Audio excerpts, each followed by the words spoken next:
I'm here at the Brisbane Model Train Show. This event happens once a year and is one of the more outstanding model railway exhibitions held in the Australian capital city. Now, if you think the model railway hobby is declining, think again. As you'll see in this episode, this hobby has quite a bright future, with new technology and new products helping what was traditionally a cottage industry state. Welcome to Rheilffordd.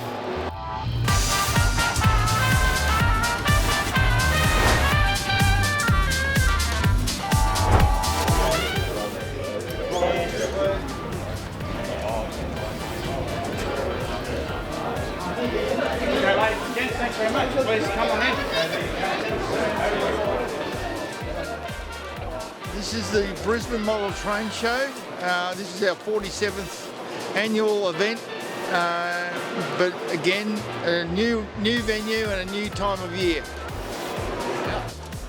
We try to showcase as much as we can all different gauges, scales of model trains, and we also are supported by Queensland Rail, both with their emergency response vehicles that are out the front, and also their educational community education stand.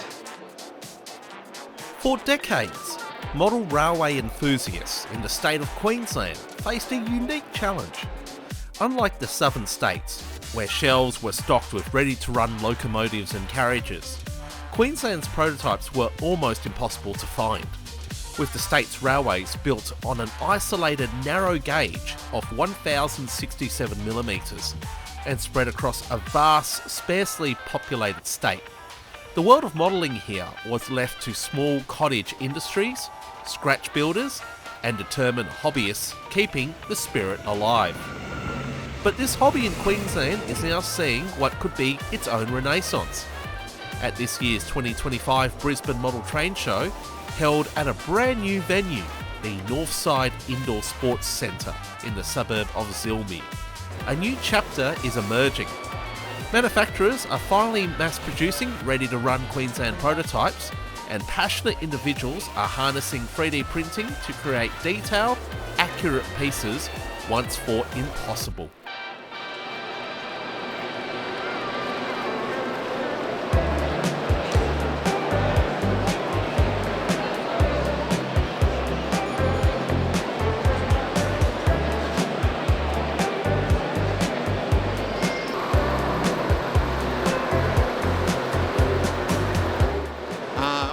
I think the crowd here today shows that it's still a viable hobby and way of expressing your love of different scales and models, from all the way from Z gauge all the way through to G gauge. And what do we need to do to ensure that this hobby continues, both in Queensland and I guess just in general? Basically, by supporting people producing models, and as well as being a member of a club and not giving up. A lot of people try to do a model on their own and either become disenchanted with the hobby because things aren't working out well for them, and they don't ask questions.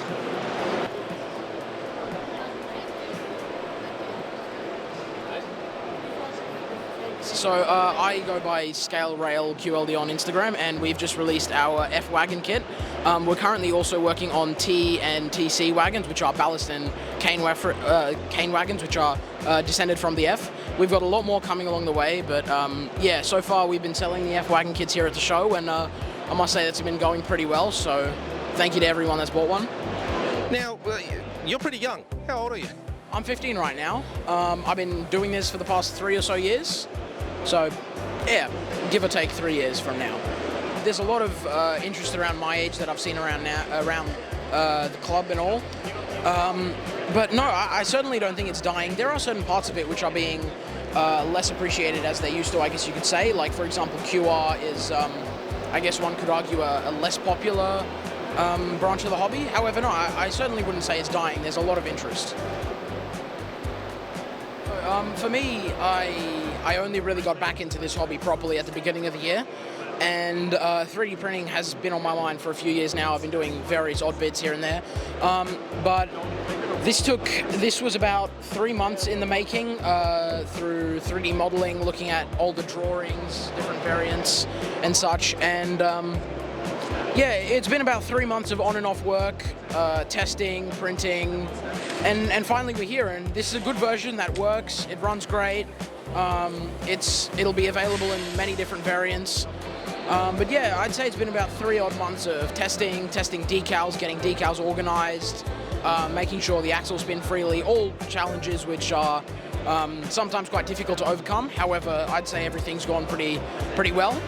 But yeah, no, my interest in 3D printing has definitely been reignited by the likes of Luke and other people like that who've really done a lot with this hobby in terms of 3D printing. But yeah, no, this is a very new idea. I didn't think I'd have them done by now, but I'm quite happy that I have, obviously. But yeah, no, 3 months or so in the works, and finally they're ready for production, and they're here.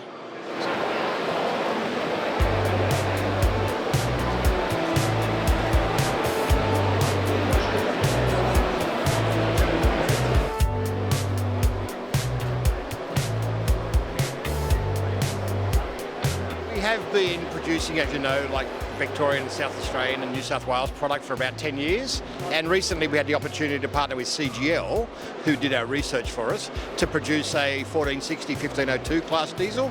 And then we expanded that to the 2800 class. And having discussions with them and exploring our market potential, we thought that we should also increase our product range to cover Queensland.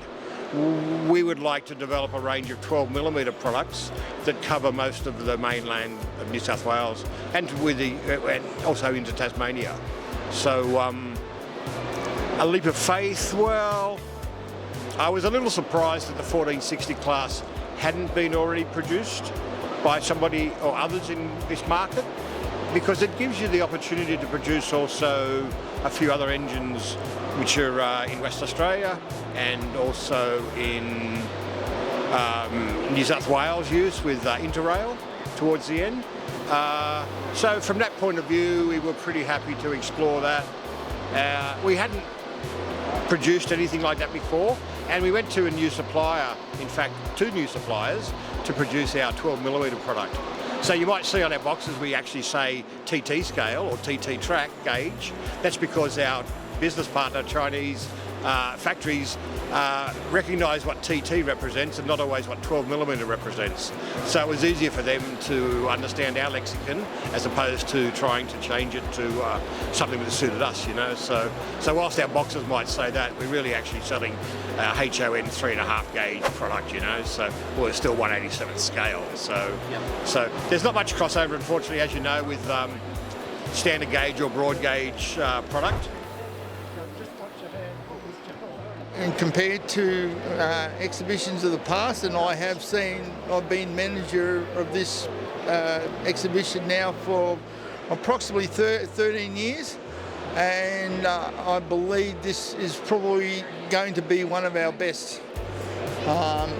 One, because of the venue, and 2, because of the way we've tried to advertise it, both for being a family-friendly event, and the fact that we now in Brisbane here have 50-cent public transport fares, so people can get here easily, and our ticket prices haven't gone up for quite some time. I think AMRA has done a really good job. They've been very, very helpful, and it seems like Queensland embraces the train hobby. We've been coming for the last 30 years. We were invited 30 years ago.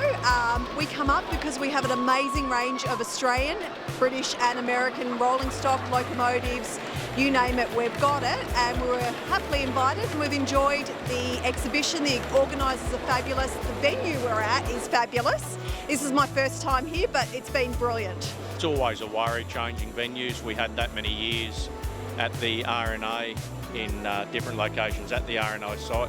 But no, I think they've done the right thing here. And the feedback we're getting, people are loving it. Yeah, no, it's been really good. It always is. The AMRA Brisbane show is always our big show, and it's come through again. It's been great. The people have turned up and everyone's happy. It's been a great show.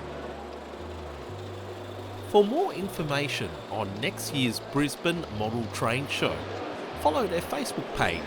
Link is in the description below, as well as the organiser of the event, the Australian Model Railway Association, Queensland Incorporated. It would be completely remiss of me not to mention my friend Will James, who is Australia's biggest advocate of Australian model railways.